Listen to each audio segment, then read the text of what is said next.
Lei told her to watch carefully because Xuan Yu was about to show his hidden trump card. A bright blue light suddenly burst from Xuan Yu's hand. Yuge was shocked and couldn't react quickly enough. She tried to use her Grand Five Elements, but Xuan Yu stopped her. He swung his blade and sent out a powerful purple beam that overwhelmed both Yuge and the Li brothers. She was stunned and watched as the purple light easily destroyed her Grand Five Elements. The beam also cut through the yellow-orange light of Xian. The power of Xuan Yu's attack seemed unstoppable. As the purple light surrounded her again, she gasped in shock. The wind stirred as the purple light mixed with the yellow aura. Xian took the chance to attack with his axe raised, but Xuan Yu jumped to meet him with his blade and purple light. Their clash was fierce, and Xian fell to the ground, nearly out of energy. An artifact fell to the ground and caught everyone's attention. The crowd was shocked as they wondered how the situation had changed so quickly, as Xuan Yu had seemed cornered just moments before. Exhausted but victorious, Xuan Yu took a deep breath as he stood tall with his face glowed in the sunlight. As his strength gave out and he collapsed, Lei caught him before he hit the ground. The audience was amazed that Xuan Yu had defeated the 4 strongest senior students in just seconds. The remaining 2, unable to continue, were left in stunned silence. It was a crushing loss for the 3rd graders. The assistant of Li couldn't believe what she saw. She questioned how a 3-ring Soul Master could defeat 4 5-ring Soul Masters so quickly. It seemed impossible.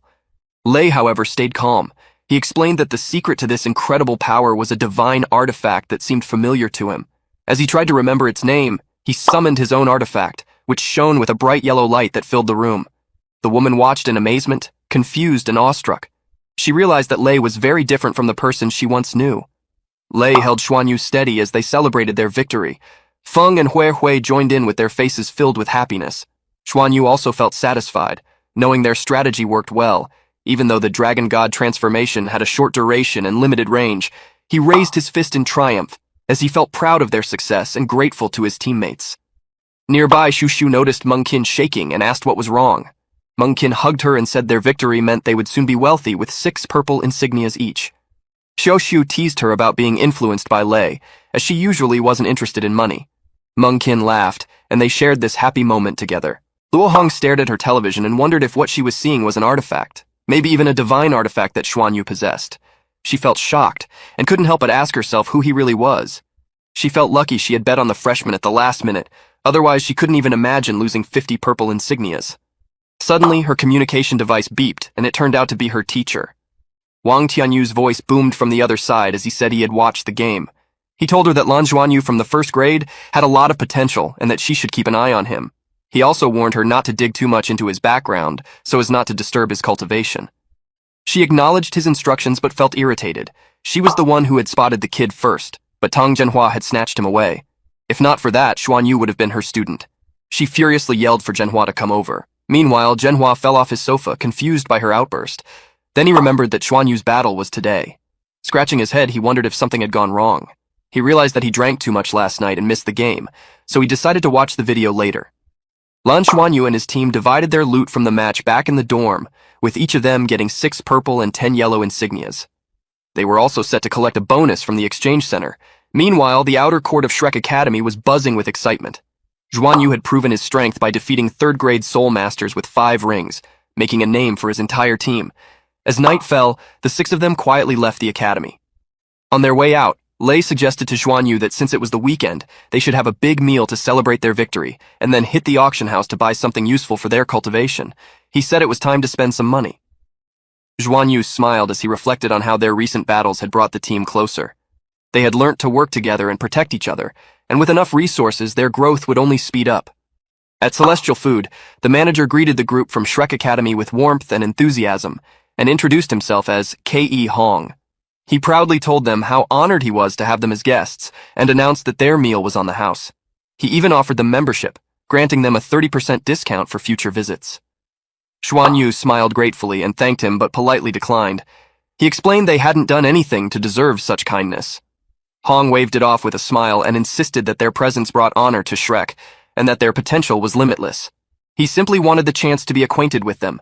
Lei smiled and told Xuanyu that since Mr. K.E. was so insistent, they shouldn't refuse the generous offer.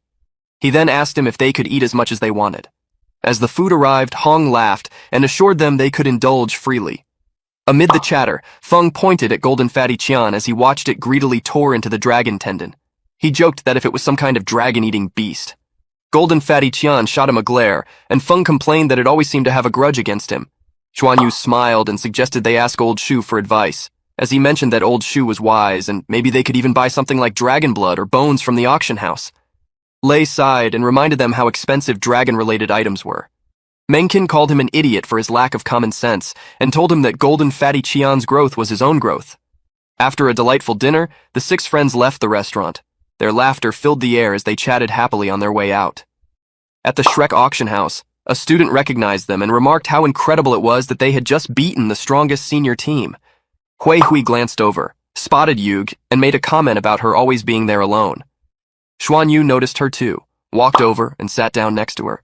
Yug asked if he was there to make fun of her. Xuan Yu tried to assure her that their loss was simply because they didn't know their opponents well enough. Yug thanked him, which left Xuan Yu slightly confused about what the thanks were for. Yug told Xuan Yu he deserved a big thanks. Without his help, they wouldn't have ended up with the purple insignia for the losing team.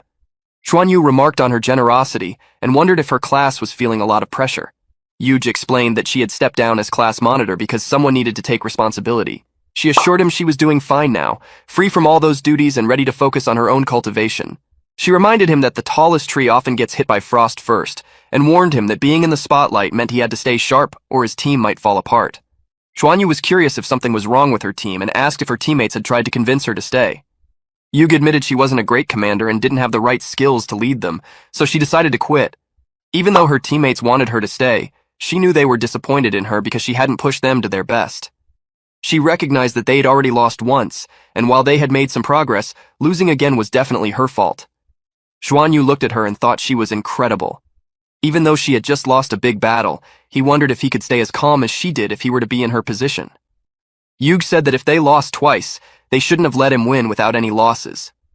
Xuan Yu was curious about what she'd do next, since staying in her class must be tough. She smiled and said it didn't bother her.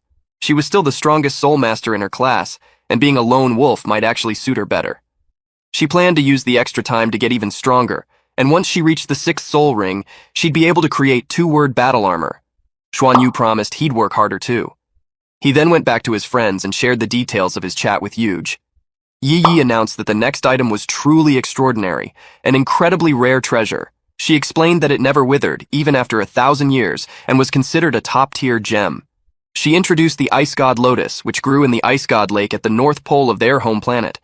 What made this one special was that it was a twin flower, and if 2 Ice Attribute Soul Masters used it together, they would create a unique bond. She started the bidding at 30 million Federation coins, with increments of at least 1 million. Nun 16 immediately placed a bid for 30 million, and it turned out to be Lan Mengqin. Lei immediately questioned if she was sure about spending such a large amount, especially since she didn't seem to have that much money. Mengqin, clearly annoyed, told him to mind his own business. Lei sighed and muttered that she was being wasteful. Mengqin, getting even more irritated, watched as Lei tossed some black insignia her way. When she asked what he was doing, he told her to take the insignias if she really wanted to buy them. She looked at him with a warm smile and called him fatty. Feng sat next to Lei and wondered if he had lost his mind and why he was being so reckless. Meanwhile, no. 56 made a bid for 31 million, catching everyone's attention. Mengqin pondered how the bid had gone up by 1 million and realized that if she placed a bid, it would cost her 32 million. Xiu Xiu spotted Yuge standing up and was puzzled about what she was up to. Yuge confidently placed a bid, but it was Mengqin who got the item at 30 million. Mengqin returned the insignias to Lei and told him that she used them with Xiu Xiu and they could cover the cost with their insignias. Lei insisted she keep them as they might come in handy later and assured her he'd be fine. Mengqin thanked him and said she didn't need them. Lei simply took them back and replied with a welcome. Feng felt puzzled at his actions and asked why Lei was being so generous. Lei got annoyed and replied that he had always been generous. Yi Yi then took the stage to announce the next item, which was the highlight of the night. She mentioned it wasn't as valuable as the Ice God Lotus but was still useful to many. She revealed the life fruit, a rare treasure found only once every 10 years. This 10-million-year-old life fruit had a single purpose: extending life. It could add 30 years to an ordinary person's life and 100 years to a soul master's life. The opening bid was set at 30 million. Bids quickly climbed to 30 million, 40 million, 90 million, and even 300 million. Then, a bold woman placed a bid for 500 million. Yi Yi asked if anyone wanted to bid higher, and when no one did, she sold it to the lady in box N6 and offered her congratulations. Feng, Lei, and Meng Qin were left in shock by the 500 million price tag. Yi then announced the final item of the night and urged everyone to watch closely as she claimed it was worth 10 billion.